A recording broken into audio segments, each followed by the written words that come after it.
My name is Chandrasekhar Acarya Das. I'm from Australia. I spent a number of years in Vrindavan and Mayapur attending the Gurukul. How many years?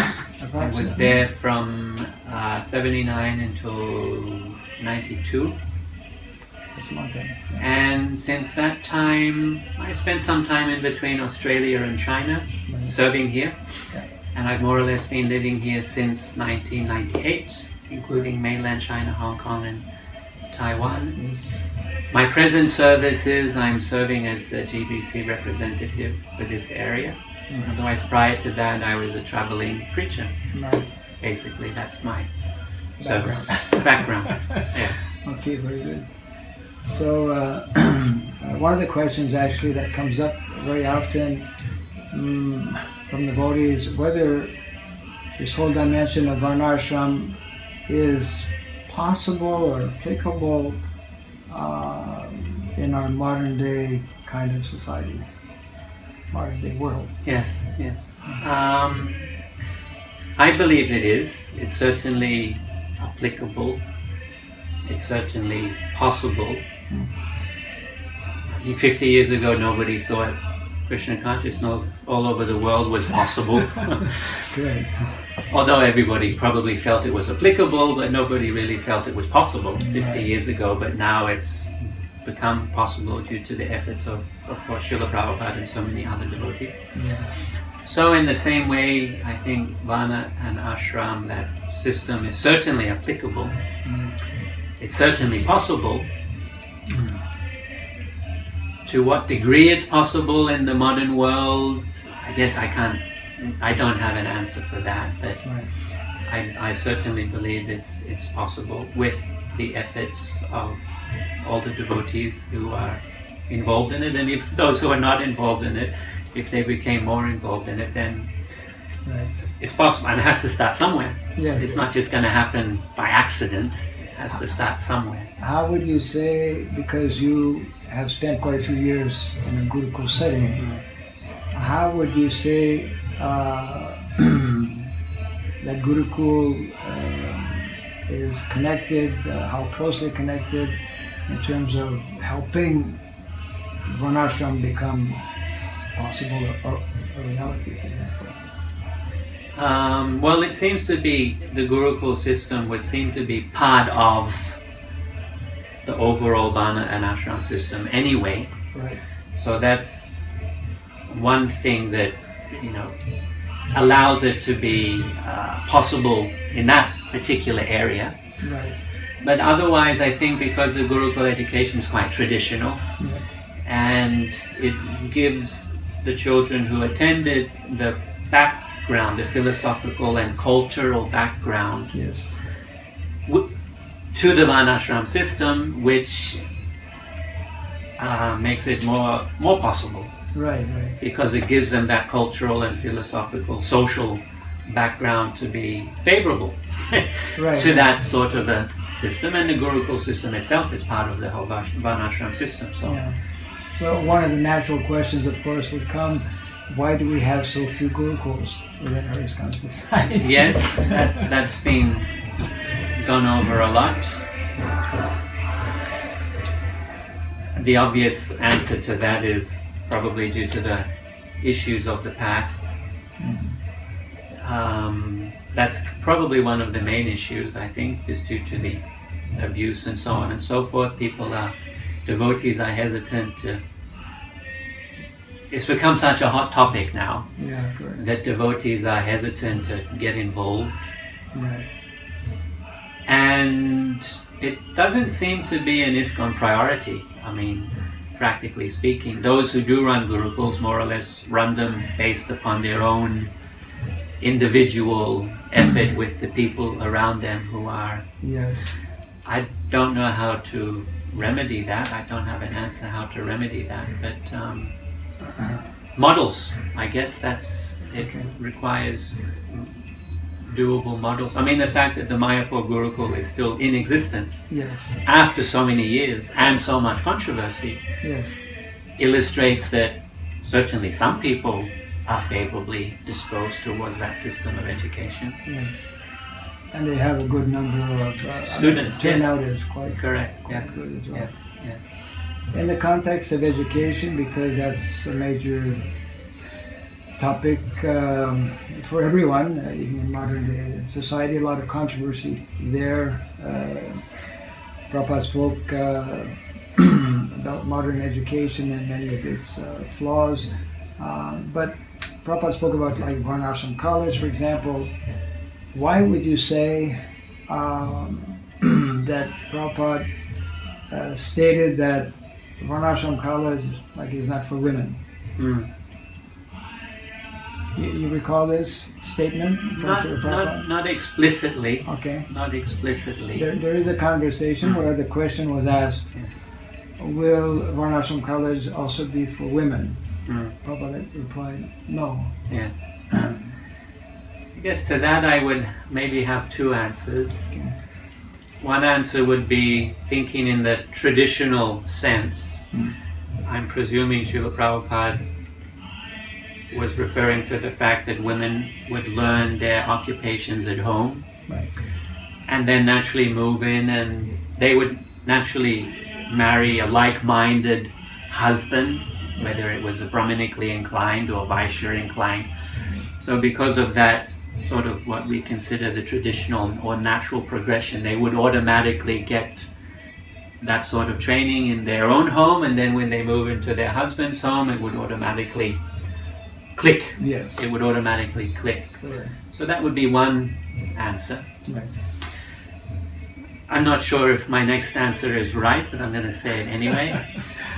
Maybe that's a detail that could be tweaked or adjusted somewhat to accommodate women to have some sort of Varnashram college education, whether Prabhupada considered it to be like a fundamental principle that they cannot, or just... Right, right.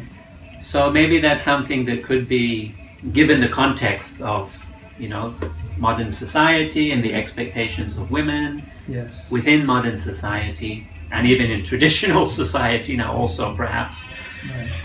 Maybe that's something that could be tweaked or adjusted with some sort of allowance for that to take place. Yes. Do you some devotees, some senior devotees I've heard have stated that according to their understanding, Varnashram is meant to be for people outside of ISKCON, not really so much for ISKCON. Any thoughts on this? I've heard that, but sometimes we hear the statements Prabhupada said it's not for devotees and so on and so forth, but how transcendental are we to begin with within our devotee community? So that's certainly a consideration. And if we consider this Daiva Varnashram, then obviously it's applying to devotees. Right. It must be applying to devotees. It, of course, in a sense, it applies to those who are not devotees, but if they're not ISKCON people or on the path of bhakti, then perhaps the Varnashram system is more for them, and the Daiva Varnashram system might be more for in-house devotees who clearly, everybody needs a social structure to live their lives, obviously. Yeah. And it's apparent that the Varna and Ashram system, as we generally understand it, is the most favorable system for that structure, for that social structure that is most favorable for Krishna conscious progression. So I believe, the fact that we have sannyasis and grihastas, we have the ashram system, so why not have the... Well, we have brahmanas also. And brahmanas, exactly. And so we have it already. Yeah. It's just a matter of how it's not clearly defined or structured or so on and so forth. How can ISKCON move in a direction that can help maybe understand and possibly put more importance or give more importance to this dimension? Do you feel that Prabhupada actually gave it a fair amount of importance? He clearly seemed to, certainly during the last years of his pastimes or his preaching on the earth, on the planet. He obviously gave it much more importance than he did initially. How ISKCON can give it more importance, I mean, we talk about it a lot. As you know, ISKCON Talks has been talking, to one degree or another, it's been talking about Varna and Ashram for forever.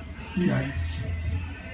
I think if somehow more support could be given to models that are already happening on some scale, if they could actually give some more conscious support and emphasis and encouragement, not just verbal encouragement, but financial, obviously, encouragement to such models that are already in place, then that would, in a practical way, of course, that would certainly help. Sometimes I feel, and I mentioned that to you the other day, we're so focused on building temples. Yeah. Some countries more than others. Yes. But without naming countries. Which is not a bad thing, but the fact that that's the only, appears to be the only emphasis, seems to make it not so balanced in my mind. Do you could you comment on the statement that we hear at different times, that I often like to make, that our Vedic culture is primarily meant to be an agrarian-based culture, whereas we have today, a whole planned, urban-oriented society. Yes. There seems to be a there clearly is, and I guess that's where the not the doubt, but the apprehension, maybe, given the increased urbanization of the world. People have become attached to that. Yeah. Even, of course, even as devotees, we've become attached to that now. In a way, it's easier to walk down to the supermarket and buy your milk than... And to press a button. And to press a button. Whatever. So that, it's an apprehension, certainly. Right. Not that it's not possible, not that it's not applicable, given the general direction society is and has been going on.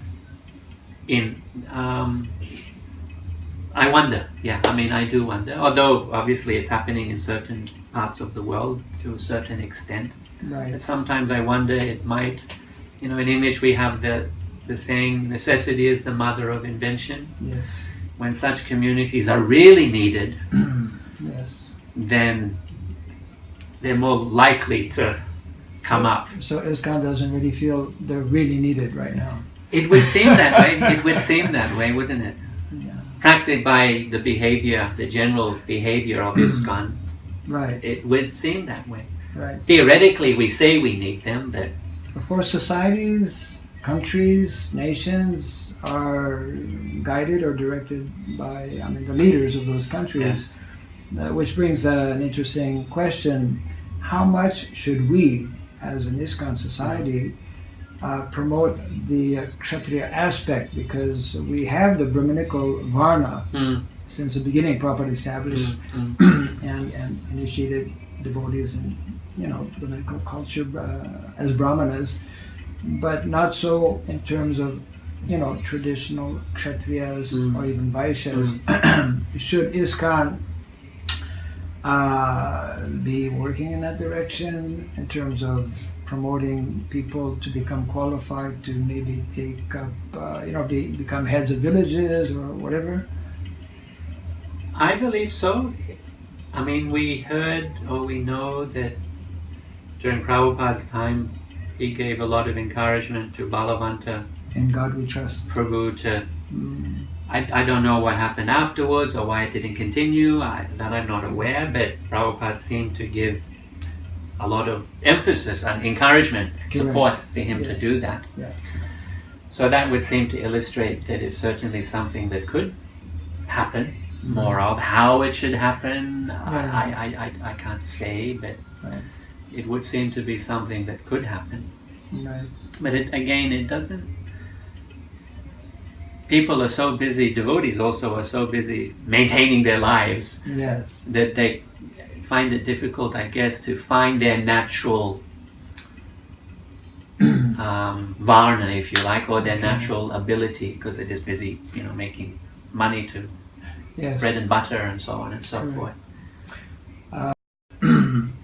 We know, of course, how in the Vedic culture, especially within a village setting such as Vrindavan, the cows play such a prominent, important role. Yeah. Why is it, for example, that cows seem to be so honored and respected and worshipped and considered a so essential animal within society? Why so? Yeah, why so? Yeah. Why so? Oh, because they're cows. So in a way, I mean, for me, being brought up in India, basically in the Gurukul system, it's just self-evident that cows are holy and sacred and valuable in both practical and more intangible sorts of ways. It's just it's a given.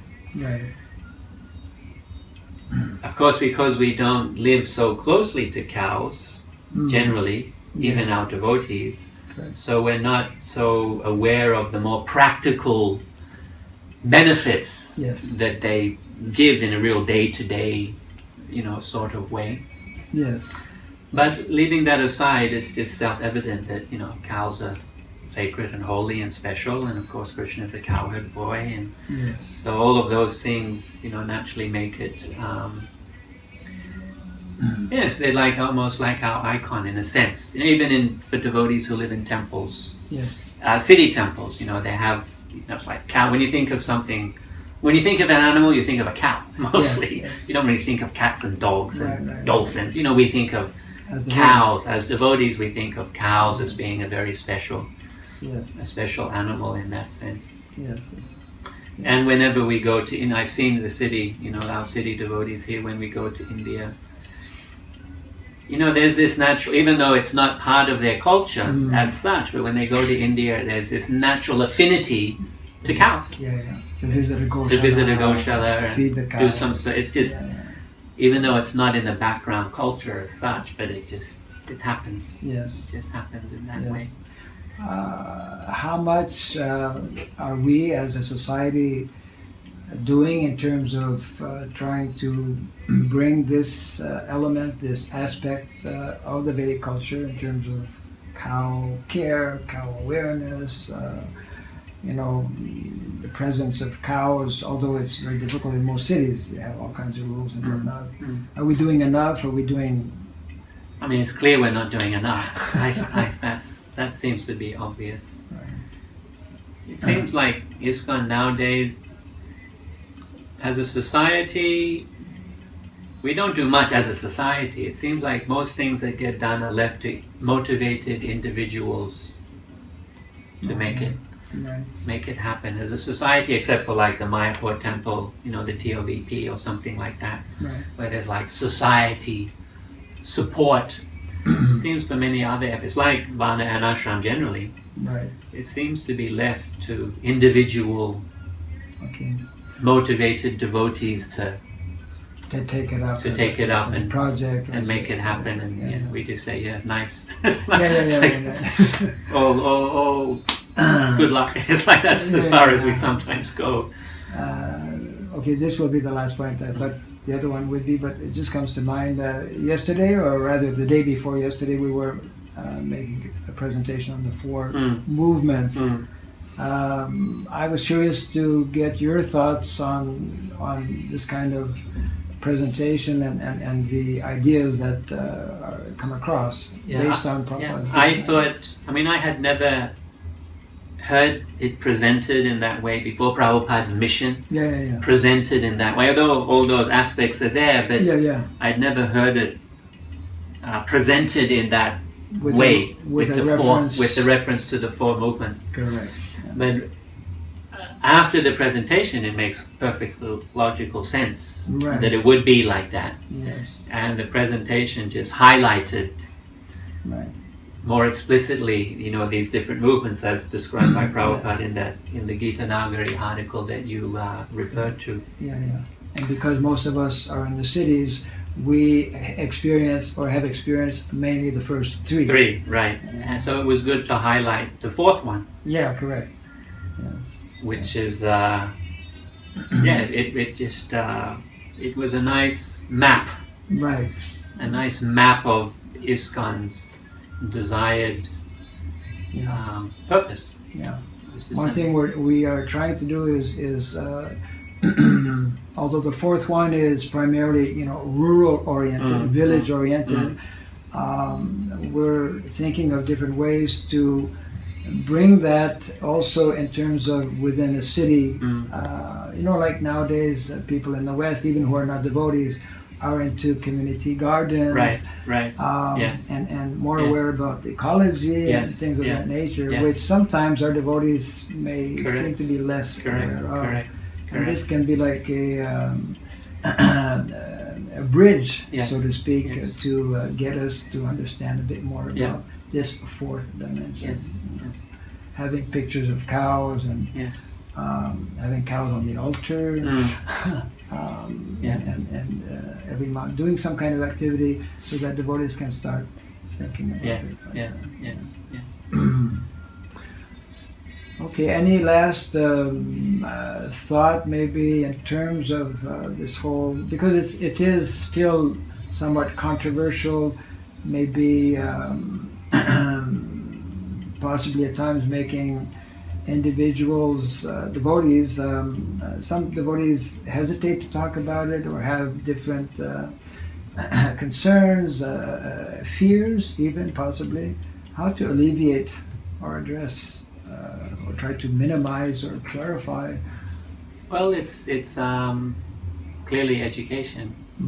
I remember I think it was the first day you came, you had made reference to the fact that the time of Bhaktivedanta Thakur, Vaishnavism didn't have a good name. Correct. But through his efforts, and then Saraswati Thakur, now it's has a good name all over the world. Right. So even though the Varna, not so much the ashram system, but I guess the Varna system, it has a certain amount of historical baggage. But there's no reason why it has to stay that way. There's no reason why it has to stay that way if we just express it in the appropriate way. It's just natural occupations that people have anyway. And especially, as you were making the point earlier, models. Models. That was Prabhupada's point as well. Yes, to have models to show that it's not socially stratified and sudras are misused and things such as this. And here in Hong Kong and the greater, the whole area that you're responsible for, any thoughts or discussions in this area? I'm just curious to know. To be honest, no. Okay. Because ISKCON is relatively new in one sense, in its being in mainland China, anyway. There was some attempt in the past that Hong Kong should have some sort of a rural-like community. There was a property out in the countryside, in the rural, which was bought by ISKCON with that purpose, to have some sort of a model. Yes. But then the village laws changed and the neighbors were not happy and we couldn't do anything there in that regard. There was that intention. I see. Even in Hong Kong. You could speak to Giridhar Swami more about that. I could ask him. But that there was an actual intention to have some sort of a community where city people could go and do some gardening and farming. And because they have something quite well established since many years in the Philippines, right? Under the guidance of... yes. They had something, then they sold it, now they've got something else. But that sort of model, yes. So in the context of Hong Kong, there was that intention at some point, then it got left on the wayside for that reason. Right. For mainland China, it might just be too soon. Right. But there are a couple of devotees who have land, and they would like to do something. Now that I'm reminded, but nobody wants to go there. Everybody lives in the cities. Okay. But now that you mention it, there are 1 or 2 devotees who have some land. In mainland China? Yeah. Okay. And out in the countryside, sort of out in the countryside. Yeah. Obviously, for a place like China, it would Kaladeshapatra, right? Yes. Would really come in the picture Yes. to be very cautious in different ways. Etc. I was recently told, I could put you in touch with them if you like. Yeah.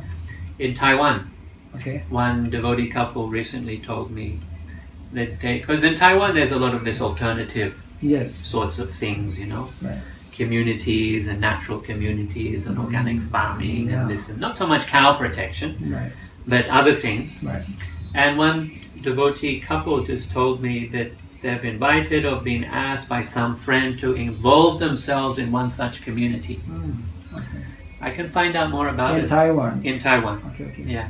Yeah, definitely. And I can let you know, put you in touch with them or something. That would And, be yeah. Because this year being, ISKCON's Golden Jubilee, Yeah. we're making an effort from our ministry in India to reach out Yeah. and see how this dimension of Prabhupada's mission can be further advanced. Just another tidbit. One devotee here, resident devotee, his name is Mahabala. He's from the Philippines. Okay. He's married to a Chinese devotee. We were just chit-chatting a few weeks ago. Right. He has it in his mind at some point to get some land in Hong Kong and take care of a couple of cows. Okay. So it might be good for you to, Yeah. just to, Yeah. encourage him further. I'm glad we're having this Yeah. interview. Yeah. Okay. Thank you very much, Prabhu. No worries. Hare Krishna. Thank you. Hare Krishna. Yeah.